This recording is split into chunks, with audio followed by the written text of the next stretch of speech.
नमस्कार दोस्तों, आप सभी का स्वागत है हमारे यूट्यूब चैनल पट्टी की पाठशाला में। आज हम इस वीडियो में देखेंगे रीजनिंग का प्रैक्टिस सेट 7वां, यानी कि इससे पहले हमने रीजनिंग के 6 प्रैक्टिस सेट हल कर लिया है और उसका लिंक हमने इस वीडियो के नीचे डिस्क्रिप्शन में डलवा दिया है। आप वहां से जाकर उन 6 वीडियो को भी देख लीजिएगा और चैनल को अभी तक सब्सक्राइब नहीं किया तो कृपया करके चैनल को ज़रूर से ज़रूर सब्सक्राइब कर लीजिएगा। तो देखिए यहाँ पर पहला प्रश्न क्या दिया है। यहाँ पर हमारे पास पहला प्रश्न दिया है, नीचे दिए गए प्रश्नों में प्रश्नवाचक चिन्ह के स्थान पर आने वाला विकल्प को चुने। तो देखिए यहाँ पर दिया क्या है, यहाँ पर हमारे पास दिया है LMNO अनुपात NQTW, उसके बाद यहाँ पर दिया है समानुपात और आगे दिया है GHIJ प्रश्नवाचक चिन्ह। तो देखिए इस प्रश्नवाचक चिन्ह के स्थान पर इन चारों ऑप्शन में से कौन सा ऑप्शन होगा। तो देखिए आप यहाँ पर सबसे पहले क्या याद करेंगे, आपको ए से लेकर जेड तक सभी का प्लेस वैल्यू याद होना चाहिए, तभी आप इस तरह के प्रश्नों को तुरंत आसानी से हल कर सकते हैं। तो देखिए यहाँ पर हम सबसे पहले एल का प्लेस वैल्यू लिखेंगे। तो देखिए एल का प्लेस वैल्यू कितना होगा, एल का प्लेस वैल्यू होगा यहाँ पर 12, उसके बाद एम का प्लेस वैल्यू होगा 13, अब उसके बाद एन का होगा 14 और उसके बाद ओ का होगा 15। अब देखिए इसके बाद हम इस वाले को यानी कि NQTW का प्लेस वैल्यू लिखेंगे। तो देखिए एन का प्लेस वैल्यू कितना होगा, एन का प्लेस वैल्यू होगा यहाँ पर 14 और क्यू का होगा 17 और टी का होगा 20 और डब्लू का होगा 23। अब देखिए इसमें क्या नियम लगा है, यहाँ पर देखेंगे कि 12 में अगर हम 2 जोड़ेंगे तो यहाँ पर होगा 14 और 13 में अगर हम 4 जोड़ेंगे तो होगा 17 और हम 14 में 6 जोड़ेंगे तो यहाँ पर होगा 20 और 15 में 8 जोड़ेंगे तो यहाँ पर होगा हमारे पास 23। तो देखिए यहाँ पर हो रहा है 8 प्लस, यहाँ पर होगा हमारे पास 6 प्लस और उसके आगे यहाँ पर होगा हमारे पास 4 प्लस और उसके पहले होगा यहाँ पर 2 प्लस। तो देखिए सबसे पहले 2 प्लस, उसके बाद 4 प्लस, उसके बाद 6 प्लस, उसके बाद 8 प्लस। तो देखिए यही नियम हम इस वाले यानी कि इस वाले लेटर में लगाएंगे। तो देखिए यहाँ पर दिया है GHIJ, तो यहाँ पर हम सबसे पहले इनका लिखेंगे प्लेस वैल्यू। तो जी का होगा यहाँ पर प्लेस वैल्यू 7, उसके बाद एच का होगा 8 और आई का होगा 9 और जे का होगा 10। अब देखिए इसके बाद हम यहाँ पर जो नियम ऊपर वाले में लगाए हैं यही नियम इस वाले में भी लगाएंगे। तो देखिए ऊपर हमने लगाया था सबसे पहले 2 प्लस किया था, उसके बाद 4, उसके बाद 6, उसके बाद 8। तो देखिए 7 में अगर हम 2 जोड़ेंगे तो कितना होगा, यहाँ पर हम 7 में अगर 2 जोड़ते हैं तो यह हो जाएगा 9, यहाँ पर लिखेंगे हम 9। उसके बाद 8 में जोड़ेंगे 4, तो यहाँ पर 8 में 4 जोड़ेंगे कितना होगा, यह हो जाएगा हमारा 12 और उसके बाद 9 में जोड़ेंगे 6, तो 9 में 6 जोड़ेंगे तो यह हो जाएगा 15। अब उसके बाद 10 में जोड़ेंगे 8, तो 10 में 8 जोड़ेंगे तो यह होगा हमारा 18। अब देखिए यहाँ पर हमने इसे गिनती में लिखा है यानी कि अंक गणित में लिखा है, लेकिन हमारे ऑप्शन में दिया है लेटर में। तो देखिए अब इन सभी का हम प्लेस वैल्यू देखेंगे। तो देखिए यहाँ पर हमारे पास सबसे पहले क्या दिया है, यहाँ पर दिया है 9, तो 9 का 9 किसका प्लेस वैल्यू है, 9 हमारा होगा आई का प्लेस वैल्यू। उसके बाद यहाँ पर दिया है 12, 12 किसका प्लेस वैल्यू होगा, 12 हमारा होगा एल का प्लेस वैल्यू। उसके बाद दिया है 15, 15 होगा ओ का और 18 होगा आर का। तो देखिए इस तरह का ऑप्शन आपको कहाँ पर दिखाई दे रहा है, इस तरह का ऑप्शन आपको ऑप्शन नंबर ए में यानी कि ILOR। तो देखिए ILOR आपको ऑप्शन नंबर 1 में दिखाई दे रहा है, तो यही होगा इसका राइट आंसर। तो फिर चलिए अब हम देखते हैं प्रश्न संख्या दूसरे को। तो देखिए दूसरा प्रश्न यहाँ पर क्या दिया है, यहाँ पर दूसरा प्रश्न दिया है एक निश्चित कूट भाषा में नाइट को यानी कि NIGHT को ODDGM और डार्क को यानी कि DARK को GOYC लिखा जाता है। उसी कूट भाषा में ग्रीन यानी कि GREEN को कैसे लिखा जाएगा? तो देखिए आप यहाँ पर सबसे पहले क्या करेंगे, आप यहाँ पर इन सभी का सबसे पहले प्लेस वैल्यू लिखेंगे। तो देखिए अगर हम यहाँ पर नाइट का प्लेस वैल्यू लिखेंगे कितना होगा, एन का होगा यहाँ पर 14, उसके बाद आई का होगा 9, उसके बाद एच का होगा यानी कि जी का होगा 7, तो यहाँ पर लिखेंगे 7, उसके बाद एच का होगा 8 और उसके बाद टी का होगा 20। तो देखिए अब इसके नीचे हम लिखेंगे ODDGM का, तो ओ का होगा 15, तो यहाँ पर लिखेंगे हम 15, उसके बाद डी का होगा 4, तो यहाँ पर लिखेंगे 4, उसके बाद फिर डी है तो फिर 4, अब इसके बाद जी का होगा 7, तो यहाँ पर लिखेंगे 7, उसके बाद एम का होगा 13, तो यहाँ पर लिखेंगे 13। अब देखिए यहाँ पर हमारे पास किस तरीके से नियम लगाया गया है। तो देखिए यहाँ पर अगर आप क्या करेंगे, इस 14 का संबंध लगाएंगे।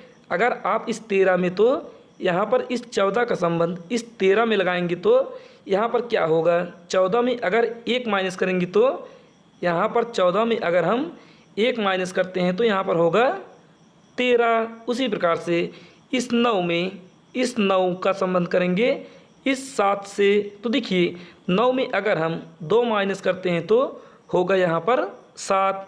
उसी प्रकार से 7 का संबंध करेंगे इस 4 से। अगर हम 7 में 3 माइनस करेंगे तो होगा 4। तो देखिए यहाँ पर हो क्या रहा है, यहाँ पर हम ध्यान देंगे तो यहाँ पर होगा 14 में 1 माइनस किए तो 13 आया। उसी प्रकार से अब यहाँ पर हम इस ग्रीन का भी संबंध हेरेंगे। तो देखिए दोस्तों आप डार्क का संबंध निकालेंगे तो वही नियम लगेगा, 1 माइनस 2 माइनस 3 माइनस 4 माइनस, इसी तरीके से चलेगा। तो देखिए यहाँ पर हम तुरंत ग्रीन का संबंध हेर लेते हैं क्योंकि आपको प्रश्न करने के लिए परीक्षा में टाइम बचाना है। तो देखिए ग्रीन का प्लेस वैल्यू हम सबसे पहले लिखेंगे। तो देखिए जी का कितना होगा, जी का प्लेस वैल्यू होगा यहाँ पर हमारे पास 7, तो यहाँ पर लिखेंगे 7। उसके बाद आर का होगा 18, तो यहाँ पर लिखेंगे 18। यहाँ पर दोस्तों हम लिखेंगे 18। उसके बाद ई का होगा 5, तो यहाँ पर लिखेंगे हम 5। उसके बाद फिर ई है तो फिर 5। उसके बाद यहाँ पर एन है तो एन का प्लेस वैल्यू होगा 14। अब देखिए यहाँ पर नियम क्या लगा है, यहाँ पर देखिए दोस्तों 14 में 1 माइनस किए तो यहाँ पर आया 13, यानी कि यहाँ पर बाएं साइड से संबंध लगाएंगे हम दाहिने साइड में। तो देखिए 7 में अगर हम 1 माइनस करेंगे तो कितना होगा, 6 होगा। और 6 को हम कहाँ पर लिखेंगे, 6 को लिखेंगे दोस्तों हम यहाँ पर यानी कि दाहिनी साइड। तो देखिए 6 का प्लस वैल्यू कितना होगा दोस्तों, अगर आपको परीक्षा में जल्दी से यानी कि जल्द इस प्रश्न को हल करना है तो आप देखिए इसमें क्या तरीके लगाएंगे। 6 का प्लस वैल्यू कितना होगा, 6 होगा हमारा एफ का प्लस वैल्यू, तो यहाँ पर 6 के स्थान पर हो जाएगा एफ, क्योंकि ऑप्शन में हमें लेटर में दिया है दोस्तों। तो देखिए अब देखेंगे ऑप्शन में कि लास्ट में एफ कहाँ पर दिया है। तो देखिए एफ हमारा सिर्फ पहले ऑप्शन में ही दिया है, क्योंकि दूसरे ऑप्शन में बी दिया है तो दूसरा हमारा गलत होगा, और यहाँ पर एल दिया है तो तीसरा भी गलत होगा, और यह आई दिया है तो चौथा भी गलत हो जाएगा। तो देखिए सिर्फ एक ही ऑप्शन बचा है, ओ है ऑप्शन नंबर ए हमारा राइट आंसर, क्योंकि इसके लास्ट में एफ आया है और यहाँ पर भी एफ प्राप्त हुआ है। तो चलिए अब इसको हम आगे भी देख लेते हैं। आपको हमने इसलिए बताया कि आप इसे परीक्षा में कैसे जल्द से हल कर सकते हैं। तो देखिए अब यहाँ पर आगे देखेंगे तो आगे यहाँ पर दिया है 18।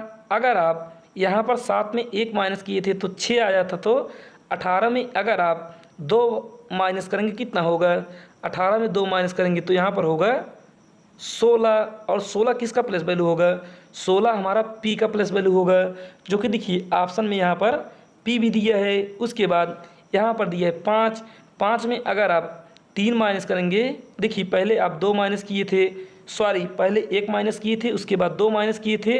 अब यहाँ पर 5 में 3 माइनस करेंगे, तो 5 में 3 माइनस करेंगे तो आएगा 2। 2 किसका प्लेस वैल्यू है? बी का।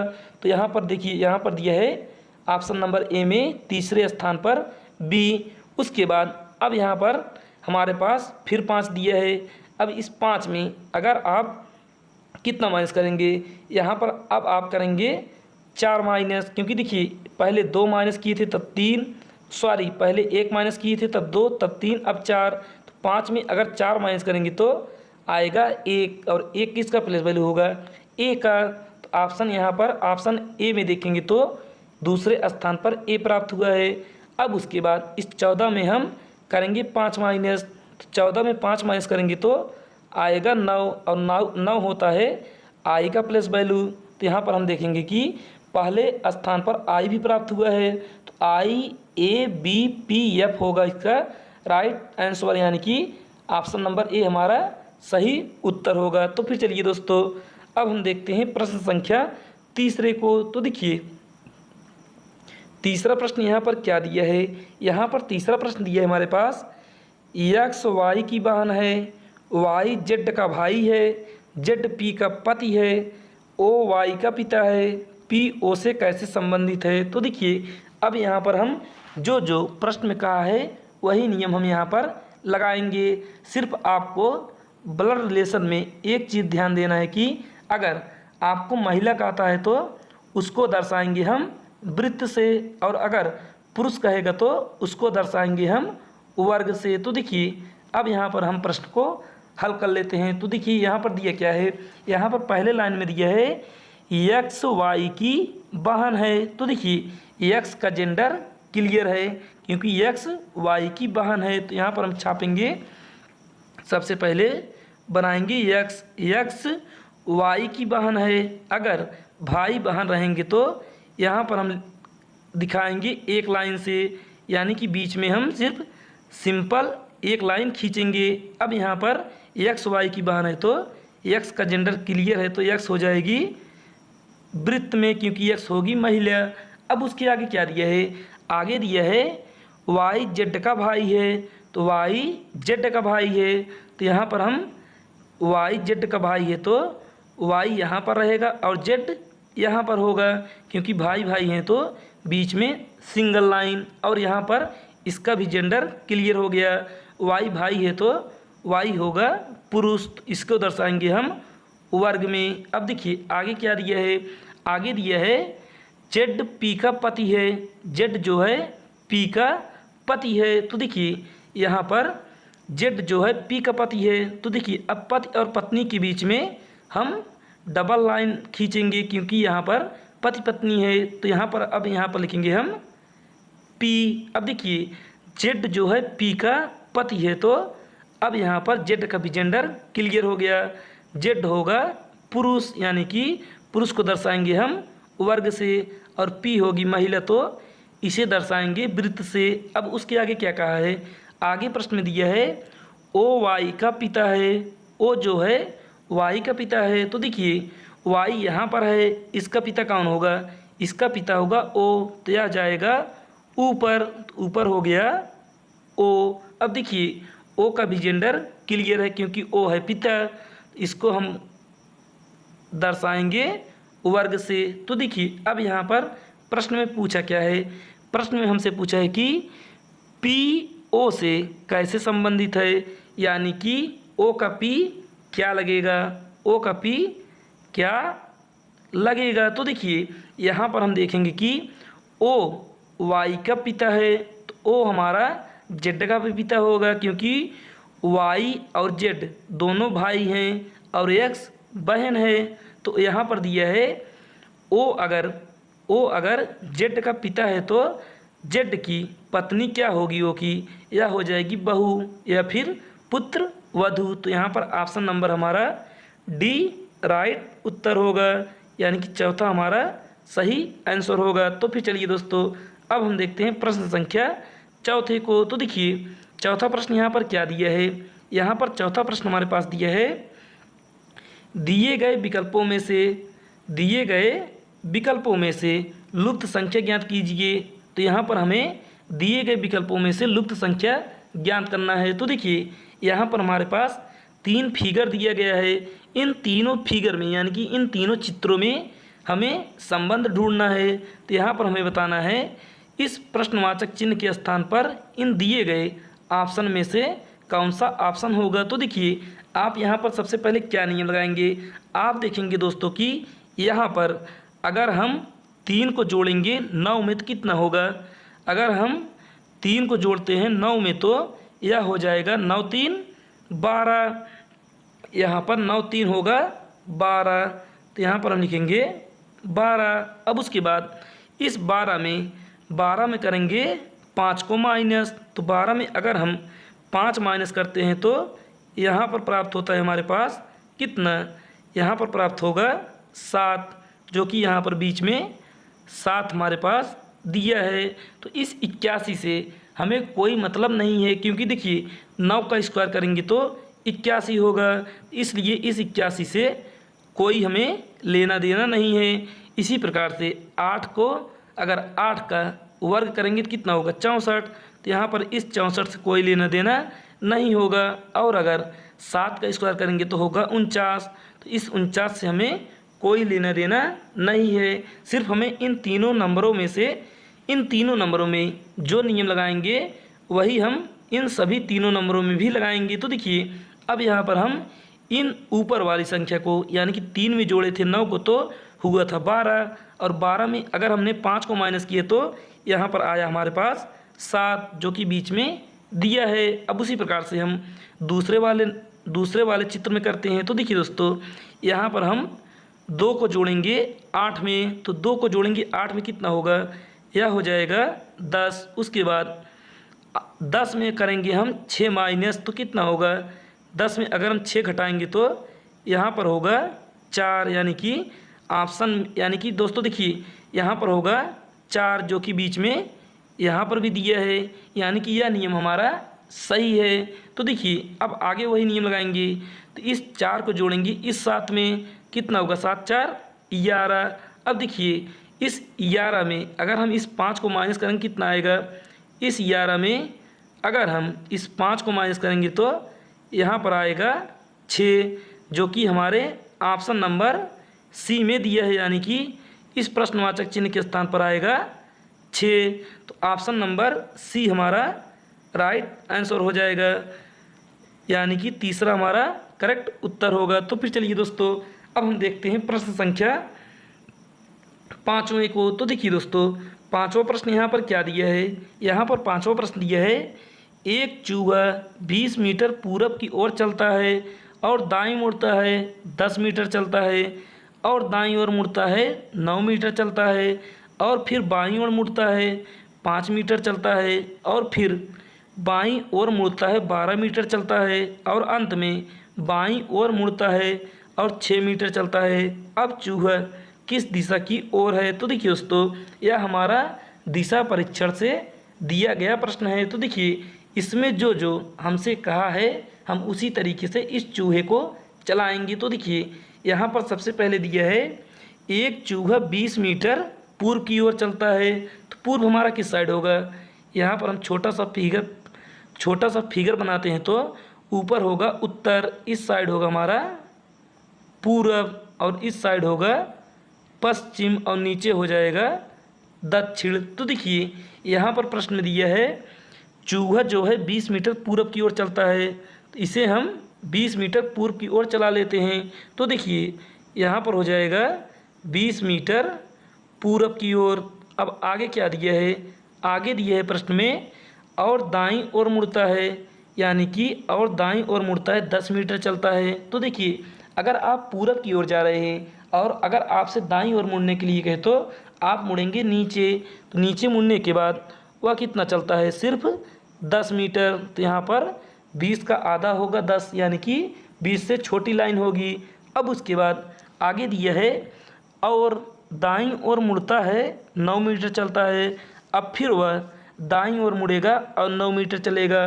तो देखिए अगर आप नीचे की ओर यानी कि दक्षिण में जा रहे हैं तो अगर आपको दाईं ओर मुड़ना है तो आप मुड़ेंगे पश्चिम के साइड। तो पश्चिम होगा हमारा पूरब के विपरीत। तो देखिए अब यहाँ से वह कितना 9 मीटर चलेगा।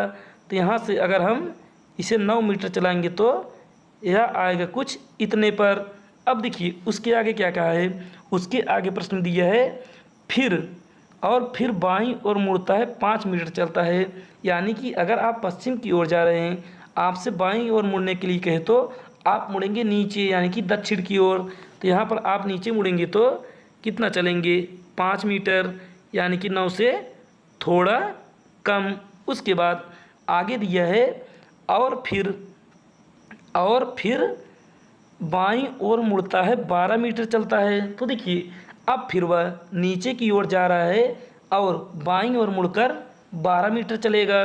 तो देखिए बाईं ओर किस साइड होगा, यह होगा हमारा पूरब में। तो देखिए अब इसे हम मोड़ेंगे पूरब के साइड, तो पूरब में चलेगा और 12 मीटर यानी कि 9 से कुछ बड़ा। तो यहाँ पर हो जाएगा 12 मीटर। अब उसके बाद और अंत में बाईं ओर मुड़ता है और 6 मीटर चलता है। यानी कि अंत में बाईं ओर मुड़ता है, पूरब में जा रहा है कोई व्यक्ति यानी कि चूहा माने या फिर व्यक्ति। अगर वह पूरब में जा रहा है और उसे बाईं ओर मुड़ना है तो वह मुड़ेगा ऊपर यानी कि उत्तर की ओर। उत्तर की ओर मुड़ता है और चलता है 6 मीटर। तो देखिए 5 मीटर तो कुछ इतना बड़ा था, 6 मीटर उससे और थोड़ा बड़ा हो जाएगा।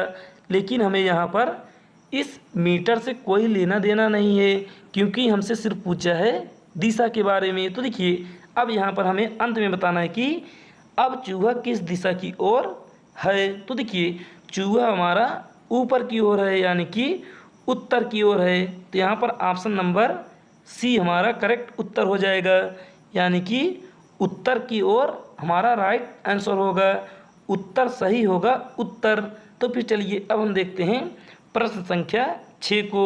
तो देखिए छठा प्रश्न यहाँ पर क्या दिया है, यहाँ पर छठवां प्रश्न हमारे पास दिया है नीचे दिए गए वर्गों के बीच संबंध को दर्शाने वाले आरेख को पहचाने। तो देखिए यहाँ पर पहला दिया है हमारे पास भोजन, दूसरा दिया है दही और तीसरा दिया है चम्मच। तो देखिए दोस्तों यहाँ पर हम देखेंगे कि हम सबसे पहले बनाएंगे भोजन का वेन यानी कि वेन डायग्राम। तो देखिए भोजन का वेन डायग्राम बनाएंगे तो सबसे पहले हम इस तरीके से एक गोला खींचेंगे भोजन के लिए। अब देखिए दोस्तों भोजन के अंदर ही हमारा आएगा दही, क्योंकि दूसरा डायग्राम बनाएंगे हम दही का, तो भोजन के अंदर ही हमारा आएगा दही, क्योंकि हम दही भोजन के रूप में ग्रहण करते हैं। तो यहाँ पर हो जाएगा भोजन के अंदर दही।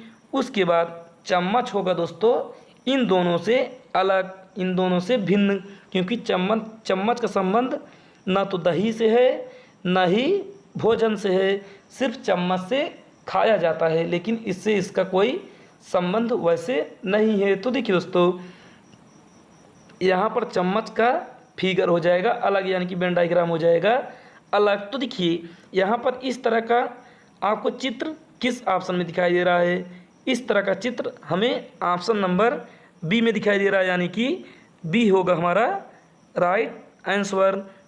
तो फिर चलिए दोस्तों आपको प्रश्न समझ में आ रहा है तो आप वीडियो को लाइक करिएगा और चैनल को सब्सक्राइब करिएगा और दोस्तों के पास भी ज़रूर शेयर करिएगा। तो देखिए अब हम देखते हैं प्रश्न संख्या 7वें को। तो देखिए 7वां प्रश्न यहाँ पर दिया है अमर, अकबर और रहीम की कुल उम्र 80 वर्ष है। 3 साल बाद, सॉरी दोस्तों 3 साल पहले उनकी कुल उम्र कितनी थी। तो देखिए यहाँ पर आप एक समीकरण सिर्फ सिंपल बनाएंगे। तो देखिए यहाँ पर दिया है अमर, अकबर और रहीम की कुल उम्र 80 वर्ष।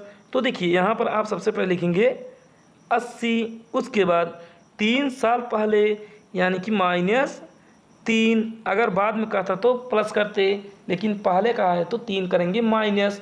उसके बाद यहाँ पर कर देंगे 3 का गुणा, क्योंकि हमें यहाँ पर दिया है 3 लोग अमर, अकबर और रहीम। तो देखिए अब इसी को हल करेंगे तो हमें इसका करेक्ट उत्तर पता चल जाएगा, यानी कि सही आंसर। तो देखिए यहाँ पर हम सबसे पहले क्या करेंगे, हमें बॉडमास का नियम कहता है कि आप सबसे पहले गुणा का हल करिएगा। तो देखिए यहाँ पर 3 का गुणा 3 करेंगे कितना होगा, यहाँ पर होगा 9। अब इस 80 में हम 9 करेंगे माइनस, तो 80 में अगर 9 माइनस करेंगे तो यहाँ पर आएगा हमारे पास 71, जो कि होगा यही राइट आंसर, यानी कि 71 वर्ष होगा इसका सही उत्तर। यहाँ पर ऑप्शन नंबर बी में हमारे पास दिया है। तो फिर चलिए दोस्तों, अब हम देखते हैं प्रश्न संख्या 8 को। तो देखिए 8वां प्रश्न यहाँ पर क्या दिया है, निम्न प्रश्नों में दी गई श्रृंखला को पूर्ण करने के लिए लुप्त संख्या को ज्ञात कीजिए। तो देखिए यह हमारा आरआरबी आरपीएफ 2014 में आया हुआ प्रश्न है, यानी कि इस साल भी आरपीएफ में पूछा जा सकता है। तो देखिए यहाँ पर दिया क्या है, यहाँ पर हमारे पास दिया है 2, 3, 5, 9, 17।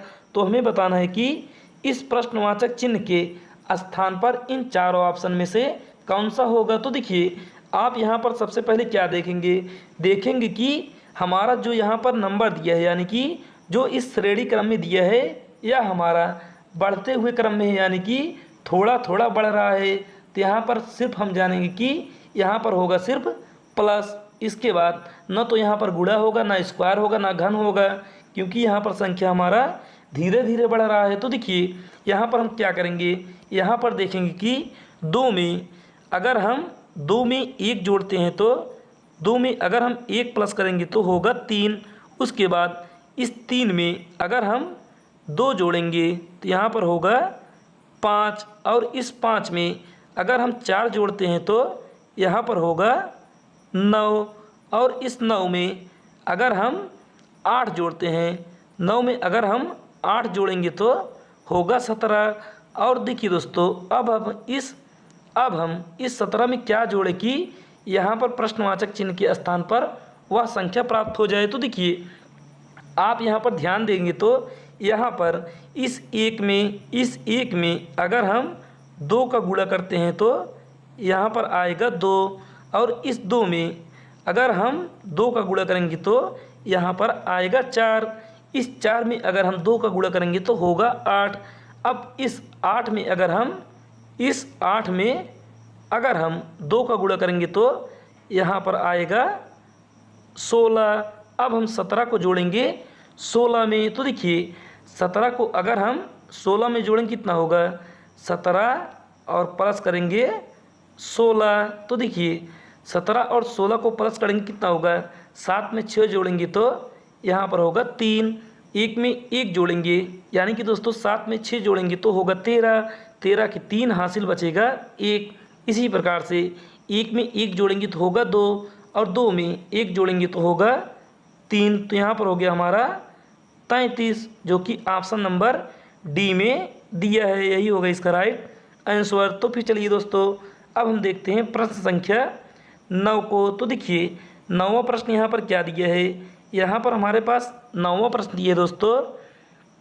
सबसे पहले यहाँ पर दिया है कथन में दिया है ए, कुछ बाघ भेड़िए हैं, और कथन बी दिया है कुछ भेड़िए शेर हैं, और निष्कर्ष में दिया है कुछ बाघ शेर हैं, कुछ बाघ शेर नहीं हैं। तो देखिए दोस्तों आप यहाँ पर सबसे पहले वेन आरेख खींचेंगे। तो देखिए यहाँ पर पहला कथन दिया है कुछ बाघ भेड़िए हैं, तो यहाँ पर सबसे पहले हम बनाएंगे किसका फिगर, बाघ का।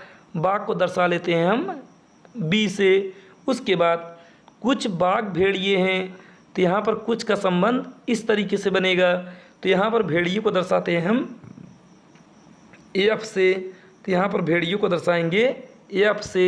अब उसके बाद बी कथन दिया है कुछ भेड़िए शेर हैं, तो यहाँ पर कुछ भेड़िए शेर हो जाएंगे, शेर को दर्शाएंगे हम यल से, क्योंकि लायन माने शेर। अब देखिए यह तो हो गया हमारा सिंपल फिगर, जो हमसे कथन में कहा है हमने वही फिगर यहाँ पर बना दिया है। लेकिन यहाँ पर कई तरीके का फिगर बन सकता है।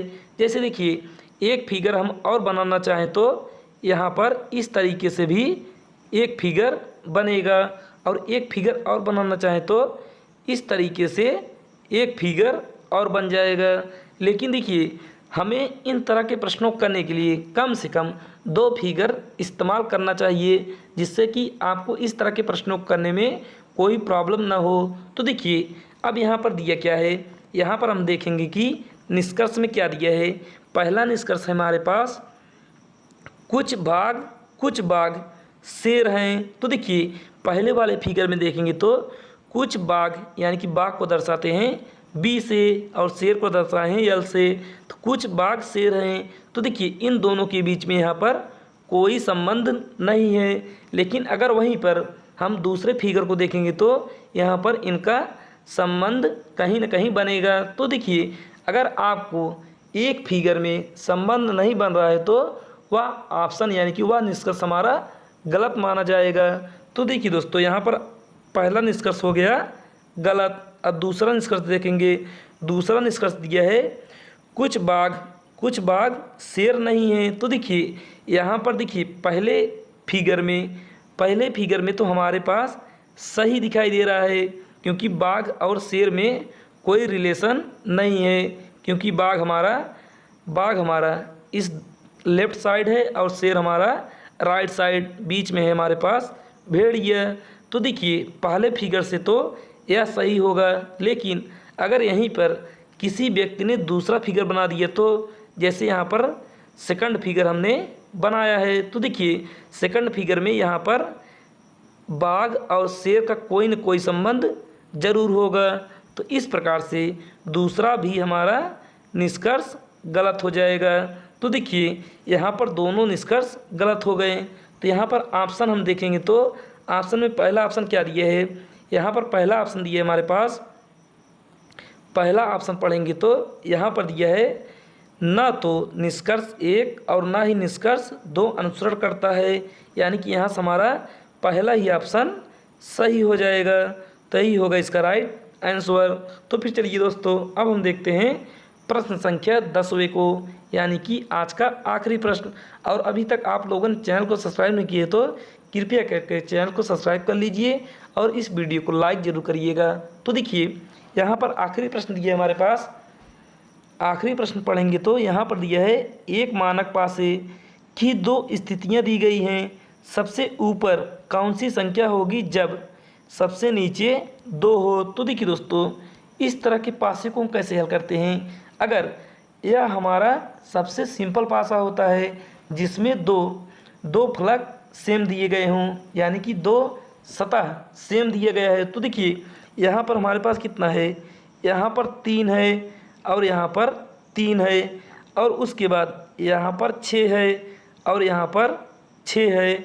यानी कि अगर 2 सतह सेम दिया गया है, अगर 2 सतह सेम दिया गया है तो बचे हुए सतह को हम आमने सामने यानी कि विपरीत मान लेंगे। तो यहाँ पर पूछा है 2 का विपरीत कौन सा होगा, यानी कि सबसे नीचे 2 है तो सबसे ऊपर होगा हमारा 5। तो 2 का विपरीत हो जाएगा 5, जो यहाँ पर बचेगा वही होगा इसका विपरीत। तो यहाँ पर 2 का विपरीत होगा 5 और यही होगा हमारा राइट आंसर, यानी कि ऑप्शन नंबर सी हमारा करेक्ट उत्तर होगा। तो फिर चलिए दोस्तों आपको यह 10 प्रश्न समझ में आया है तो वीडियो को लाइक करिएगा, चैनल को सब्सक्राइब करिएगा, अपने दोस्तों के पास भी शेयर करिएगा और हमारा मनोबल बढ़ाने के लिए कमेंट में हमें ज़रूर एक बार रिप्लाई करिएगा। तो आज के लिए बस इतना ही, धन्यवाद।